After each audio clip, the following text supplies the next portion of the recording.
तो हमारे साहब ये दोनों प्लांट्स जो दोनों टर्मिनल्स हैं आपके एलएनजी की, ये फुल कैपेसिटी पे चल रहे हैं जी, फुल जितनी इनकी कैपेसिटी, क्योंकि आपने कहा 1200 एमएमसीएफडी। जी 1200 एमएमसीएफडी। नदीम बाबर साहब दिसंबर में कह गए थे कि 17 किलोमीटर की जो पाइपलाइन हमने बिछाई है कराची में, उसकी वजह से अब कैपेसिटी हो गई है 1400 एमएमसीएफडी। नहीं, अभी तक तो हमारी जो पंपिंग कैपेसिटी है, जो हमारा बॉटल नेक है, वो पंपिंग कैपेसिटी हमारी 1200 एमएमसीएफटी है और 1200 एमएमसीएफटी ही चल रही है। तो वो जो उन्होंने कहा था कि अगले महीने से 1400 पे चले जाएंगे, वो गलत बयान था उसका मुझे इल्म में नहीं हो सकता। उसके लिए फिर पंपिंग कैपेसिटी को एडजस्ट करना पड़ेगा या कोई सिस्टम के अंदर चेंजेस करने पड़ेंगे। अच्छा, अब आप कह रहे हैं कि पंपिंग कैपेसिटी का मसला है। कल ताबिश गौहर साहब ने शाहजेब के प्रोग्राम में कहा कि एक तो नैब का इशू है और एक प्लांट पर जो है वो आर्बिट्रेशन का इशू है, इसलिए हम नहीं कर सकते। नहीं, वो स्पेयर कैपेसिटी का इशू है। देखिए, आप दो चीज़ों को मिक्स कर रहे हैं।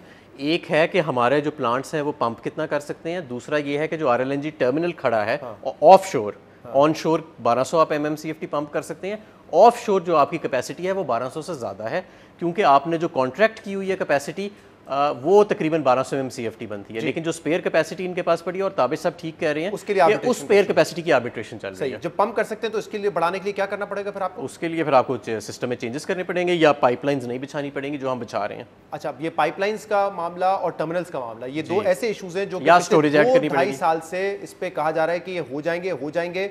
दिसंबर में 2020 में नदीम बाबर साहब ने कहा था हमने लाइसेंसेस दे दिए हैं और तामीरात शुरू हो जाएगी, लेकिन दोनों टर्मिनल पे तामीरी काम शुरू नहीं हुआ है इस पे। लेकिन इसके अंदर बहुत ज़्यादा, क्योंकि माजी में लिटिगेशन रही है और कंट्रोवर्सी रही है, तो एक प्रोसेस है जो आगे चल रहा है, और अली जैदी साहब जो हैं वो उस कमेटी की सरबराही कर रहे हैं जो इन एलएनजी टर्मिनल्स के इश्यूज़, नए एलएनजी टर्मिनल्स की इंस्टॉलेशन के हवाले से हर हफ्ते बैठती है, और उसके अंदर काफ़ी ज़्यादा चीज़ें जो हैं वो ऑलरेडी रिजॉल्व कर भी गई हैं।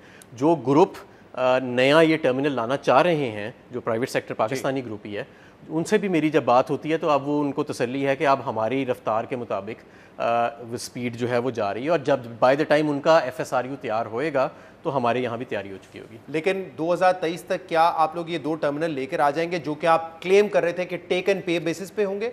और दूसरा, क्या ये पाइपलाइन जो चाहिए होगी, क्योंकि अगर हम 1200 से 1400 एमएमसीएफडी पे नहीं जा सकते तो ये दो टर्मिनल भी आ जाए तो आगे आप गैस नहीं दे सकते अनलेस एंड अनटिल पाइपलाइन बिछाएंगे। पाइपलाइन हम नॉर्थ साउथ गैस पाइपलाइन का तो ऑलरेडी एग्रीमेंट हो गया है, और इसके अलावा ये जो प्राइवेट टर्मिनल्स आ रहे हैं ये अपने अलहदा भी पाइपलाइंस का बंदोबस्त कर रहे हैं, तो आई एम होपफुल कि ये 2023 तक मसला रिजॉल्व हो जाएगा। क्योंकि पिछले 2 साल से ये कहा जा रहा है हो जाएंगे, हुए नहीं अब तक। हमारे साहब देखें, असल में प्रॉब्लम ये है फ्रेंकली कि ये जो माजी के अंदर इतना कंट्रोवर्सी गुजरी है, PMLN ने ये जो 2 टर्मिनल्स अवार्ड किए थे आपके सामने हैं, नैब के केसेस बने रहे हैं, SSGC का एक MD जो है वो जेल में रहा है, इसकी वजह से everybody has become very cautious. इस वक्त जो सबसे बड़ा मसला है, मैं आपको बताऊं, वो LNG टर्मिनल का भी नहीं है, वो पाइपलाइन का भी नहीं है, वो स्टोरेज का मसला है। और वो स्टोरेज पे मैं समझता हूँ पहले अंडरग्राउंड स्टोरेज पे काम हो रहा था, अब वो बहुत महंगा है, जो स्टडीज़ आई हैं, अब हम ओवरग्राउंड पे काम करें। नैब ने आपको फ़ायदा पहुंचाया इवेंचुअली या नुकसान पहुंचाया? क्योंकि अगर हर चीज़ पे नैब आप कहते हैं कि रुकावट बन गई है, PHDP खर्च नहीं होता, असद उमर साहब कहते हैं नैब की रुकावट है, बिजनेसमैन परेशान है, तो नैब ने फ़ायदा पहुँचाया, नुकसान क्या है उस हुकूमत के लिए?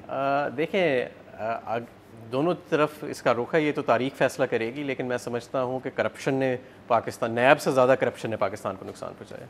नैब से ज़्यादा करप्शन ने पाकिस्तान को। अच्छा, लेकिन ये पिछले साल तक नदीम बाबर साहब ये कहते थे कि देखें हमारे पास आइडल कैपेसिटी पड़ी होती है, 6 हफ्ते ऐसे होते हैं विंटर्स में पीक के जब LNG की ज़रूरत होती है, वरना क्या करें हम RLNG का। लेकिन अब तो आपने देख लिया ना कि समर्स में भी ज़रूरत है RLNG की, समर्स में भी आप खुद कह रहे हैं कि पिछले कई महीनों से हम तो मैक्सिमम जो है कैपेसिटी पर रन कर रहे हैं। RLNG पाकिस्तान की ज़रूरत है और इसकी हमें ज़रूरत है, इस पर तो कोई दो राय है ही नहीं, और इस पर भी तो कोई दो राय नहीं है कि हमें स्टोरेज भी चाहिए, इस पर भी कोई दो राय नहीं है कि हमें एक और FSRU चाहिए। हमारी जो इल्तिजा है और बड़ी आजिज़ाना सी है वो ये कि सिर्फ LNG नहीं, सस्ती LNG चाहिए, नंबर 1। नंबर 2, हमें जो लॉन्ग टर्म कॉन्ट्रैक्ट्स की मैं बात कर रहा हूँ, बाकी स्पॉट पे तो जो रेट हो आपको लेना पड़ता है। नंबर 2, हमारी ये इल्तिजा है कि भाई आपका जो एनर्जी मिक्स है वो उसका एक बहुत बड़ा हिस्सा इंपोर्टेड फ्यूल पे नहीं होना चाहिए, उसका बड़ा हिस्सा लोकल फ्यूल पे होना चाहिए, फिर आपको ये लॉजिस्टिकल प्रॉब्लम्स नहीं आते। जो LNG वाला इशू है, आप कह रहे हैं कि रिक्वायरमेंट है लेकिन सस्ती हो। अब आपने कहा कि हमने 500 अरब रुपए बचाए हैं इसमें, और लेकिन जब भी मुआवजा करेंगे तो आप वो ये करेंगे ना कि उस वक्त जब ये कॉन्ट्रैक्ट हुआ 13.37% पे कतर से, तो उस वक्त दूसरे ममालिक क्या कॉन्ट्रैक्ट कर रहे थे, और अगर आज तहरीक इंसाफ की हुकूमत ने 10.4% पे मुआहदा किया है तो आज दूसरे ममालिक क्या कर रहे हैं। जब उन्होंने किया तो ब्लूमबर्ग की रिपोर्ट आई कि $600 मिलियन बचाए पाकिस्तान ने, आज आपने किया है तो आप कह रहे हैं कि 500 अरब रुपए हमने उनके रेट से बचाए। नहीं, जिस वक्त उन्होंने मुआहदा किया था 13.7 का, तो उस वक्त सस्ते मुआहदे भी हो रहे थे दुनिया अभी के तक नैब साबित नहीं कर सका और हमारे वो नैब का काम है। और हमारा जो मुआहदा हुआ है उससे सस्ता मेरे ख्याल में तो कोई मुआहदा नहीं हुआ, और उनके मुकाबले में जो हमारा मुआहदा हुआ है, क्योंकि ये लॉन्ग टर्म मुआहदे जो होते हैं ना, ये शॉर्ट टर्म मार्केट से ज़रा हट के होते हैं, ये लॉन्ग टर्म सप्लाई और डिमांड की बेसिस पे होते हैं। तो वो आप मेरे साथ बैठ के कैलकुलेशन कर लें, अगले 10 साल में 500 अरब का फ़ायदा होएगा जो मुआहदा पीटीआई ने किया है बनिस्बत उसके जो मुआहदा मुस्लिम लीग ने आपका ये क्लेम है। वैसे मैंने कहा नैब तक नहीं किया, ये नहीं होएगा 500 अरब का फ़ायदा। नहीं, मैं उस रेट से 13.3 फ़ायदा तो होएगा ना मुल्क को। 13.37% से तो किया है, लेकिन 2016 में अगर तहरीक इंसाफ की हुकूमत होती तो क्या वो 13.37 में करती?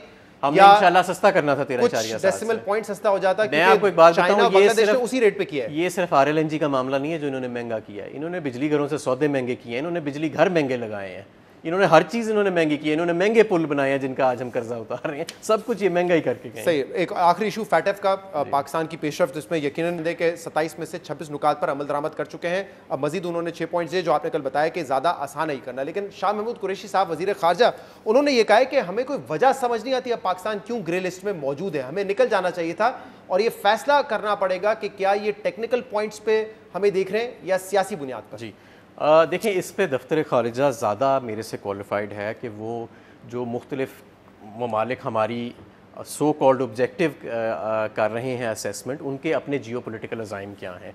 ऑन द टेबल जब मेरी उनसे बात होती है तो टेक्निकल यानी तकनीकी बुनियादों के ऊपर ही होती है, किसी किस्म की सियासत डिस्कस नहीं होती। और टेक्निकल बुनियादों के ऊपर ही हमने 2 साल में जितनी प्रोग्रेस शो की है, फैटफ खुद कहता है कि किसी मुल्क ने इतनी शो नहीं की। मैं खुद समझता हूँ कि हम मेरे अंदाजे से तो हम 27 के 27 पॉइंट्स पे कंप्लाइंट हैं, लेकिन चलें अगर फैटफ में इस चीज़ का अभी तक कंसेंसस नहीं है कि हम 27 पे नहीं और 1 पॉइंट हमारा रह गया है, तो वो 1 पॉइंट हम इंशाल्लाह अगली दफ़ा हल कर लेंगे। और जो एक इन्होंने 7 नकाती हमें मनी लॉन्ड्रिंग का दिया है एक्शन प्लान नया, वो इतना चैलेंजिंग नहीं है, वो हम 1 साल में करेंगे। पहले ये कहते रहे कि इंडिया का भी एक इन्फ्लुएंस है, उन्होंने कोशिश की अपना इस्तेमाल करने की, हमने देखा है कि उनके रिपोर्टर्स ने सवाल भी किस तरह किए थे लास्ट जब ये हियरिंग हुई थी। लेकिन अब अमेरिका का तो इन्फ्लुएंस कोई इनकार नहीं कर सकता, चाहे वो फैटफ पे हो या IMF पे हो।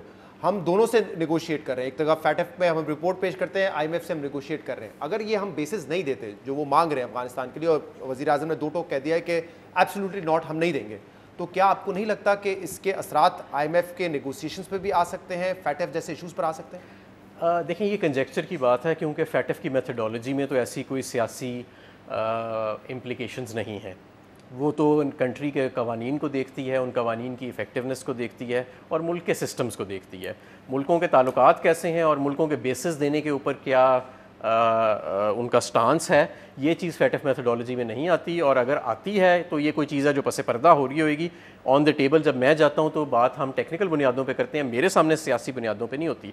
लेकिन जाहिर है मेरे से ज़्यादा दफ्तर ख़ारिजा इस पे मुल्कों के जो सियासी अज़ाइम है उस पर ज़्यादा गहरी नज़र रखता है। बहुत शुक्रिया।